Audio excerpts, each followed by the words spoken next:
মোটরসাইকেলের কিছু হলেই যাই সবুজ ভাইয়ের কাছে। আর সবুজ ভাইয়ের কাছে গেলেই মন চায় গাড়িটা একটু পরিষ্কার করে নেই। মাঝে মধ্যে এভাবে পরিষ্কার করে নেই।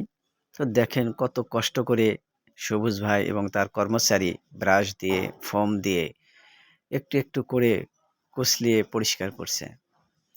আমি হয়তো নিজে পরিষ্কার করতে গেলে এভাবে করতে পারবো না, সম্ভব নয়।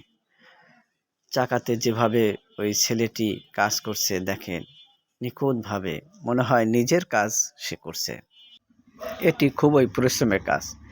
এরপর শুরু করলো মেশিন